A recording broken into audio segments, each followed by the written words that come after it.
Сүүлийн 3 жилийн хугацаанд манай улсын эдийн засаг уналтын байдалд орсон. Ингэж унах болсон шалтгаан нь олон хүчин зүйлээс шалтгааж байгаа гэж эдийн засагчид тайлбарлаж байгаа. Гэхдээ эдийн засгийн бодлогоо зөв системээр зөв бодлохоор хөгжүүлбэл эдийн засаг сэргэн, харин бичин жилийн эдийн засаг хэр ахицтай байх вэ? Эдийн засагчид 2016 оны эдийн засгийн нөхцөл байдлыг эргээр харж байна. Хилтод байдаг дэмжих хуулийг батлагдсан өнгөрч энэ хуулиар ихэд одоо өнөөдрийн байдлаар 14.4 их нийтдээ төгрөгтэй тэнцэх ажил үйлчлэгээ орлого маань бүртгэгдээ ил болчихлоо. Одоо Монгол улсын дотоодны бүтээгдэхүүн бол 24 их нийт байгаа шүү дээ чинь. Тэгэхэд цаана 14 их нийт бол чиний гарч ирж байна. Энэ юу хэлж байгааг бол энийгээ тохируулаад бид нар мөнгөний бодлого өөрчлөх хэрэгтэй юм байна. Энийгээ тохируулаад яг энэ санхүүгийн системээ өөрчлөх хэрэгтэй юм байна. Татварын системээ өөрчлөх хэрэгтэй юм байна. Энэ бүх юмыг бид нар олж авч засаж суурийн тавиад одоо өөр өгөөч ингээд 16 онд бол би гарч эхэлнэ гэж бодож байгаа. Ер нь бол сонгуул болон сонгуулийн жилд бол эдийн засаг улс төрт бол ихээхэн өөрчлөлтүүд гардаг. Тийм учраас тэр өөрчлөлтүүд нь бол ер нь нэлээд эерэг идэвхтэй эдийн засаг идэвхтэй байхаар тийм одоо өнгө аяс бол харагдчихна. 2016 онд АСЕМ сонгуул гэд олон үйл явдал араасаа болно. Иргэдийн хувьд сонгуулиар зөв сонголтоо хийж чадвал манай улс аяандаа хөгжин хэмээн ярьж байна. Өнгөрсөн жилийн хувьд улс орны нөхцөл байдал хүндхэн байсан. Зарим иргэдийн хувьд энэ жил мөн хүндхэн жил болно гэж ярьж байгаа ч зарим нь гэрэл гэгээтэйгээр өөдрөг сайхан бодлоор дүүрэн харж байна.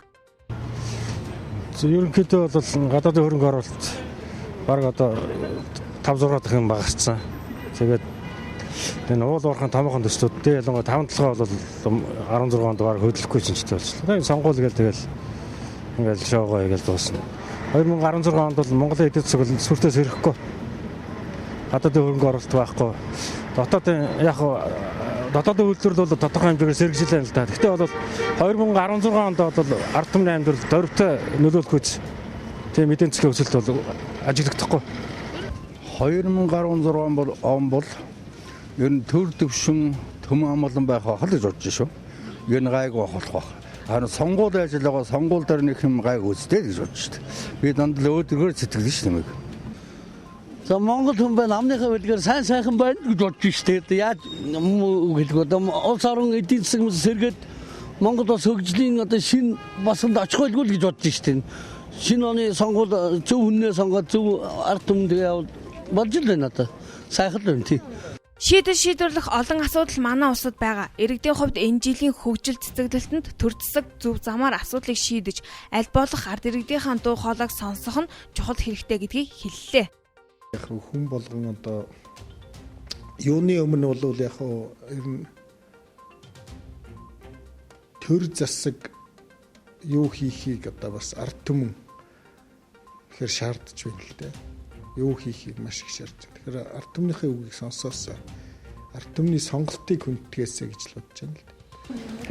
За би бол нэг л юмыг их айхтар хүлээж хүсэж байна. Тэрний үг гэхээр сонгуульдаа бид нэр их зөв сонголт хийгээсэй. Тэгэхээр ер нь улс төрөөс бүх зүйл хамаардаг учраас ер нь иргэд маань энэ одоо боломжийг ашиглаад их зөв сонголт хийх ёстой л гэж бодож байна. Гадаад харилцаа өдөө аж ахуй хоёр талын гол анхаарат тэгээд сонгуулаа сайхан явуулаад сайхан төр засаг байгуулж бол сайхан болно шүү дээ. Манай улсад ажилгүйтэл их байгаа. Өнгөрсөн жилд эдийн засгийн хямрал нүүрлэж, улсын төсвийг тодорхой хувийг бий болгодог компани байгууллагад хүртэл хямралд өртсөн. Энэ хэрээр олон хүн ажилгүй болж, ажилгүйдлийн тоо улам ихсэх болсон. Иймээс иргэд ажлын байрыг бий болгох хэрэгтэй гэдгийг хэлж байна. Ясам дээр бол ажил олдохгүй шүү дээ. Одоо энэ төр засгийнхан бол одоо залуу хүмүүстэй те айгуугаа ажлын байр олж өгөөч тий. Залуу хүмүүс чинь ажил хийх айгүй хүсэлтэй байна. Гадуур ерөөсө ажил хайгаад олдохгүй байна. Өөрсдийнхөө хүчээр ингээ Орос морс явсан шиг тэгээ даймаж юм хийгээл ингээл явж штэ. Хямрал одоо айгүй байна л да. Ард түмний амьдрал хүндэл байна. Тэгээд энэ юуг одоо ард түмнийхээ амьдралыг сайжруулахын тулд төр засаг бол үйлдвэрлэлийг л ажилтнаахан хөгжүүлэх хэрэгтэй ш. Тэгэх юм бол үйлдвэрлэлээ сэргээх юм бол үйлдвэр сэргэхгүйгээр улс орон хөгждөггүй гэж ярьдаг штэ. Тэгээ маань үт хэлсэн биш. Тийм л бодолтой байна. Үйл байрал бий болж эдийн засаг явна л да. Худалдан авах чадвартай болно шүү дээ. Ажилгүй хүмүүс ч одоо юм авахгүй болохоор ингээл их болцсон болохоор эдийн засаг муу байгаа юм шиг шүү дээ. Иргэдийн хувьд бичин жилийг ард иргэдтэй өр өгөөжөө өгсөн жил болно хэмээн итгэл сэтгэлээр дүүрэн харж байгаа. Бичин жилдээ төр засаг аль болох иргэдийнхэн амьдралд ойрхон харж иргэдийнхэн төлөө олон үйл ажиллагаа хийж хэрэгжүүлээсэй хэмээн иргэд хүсэж байна.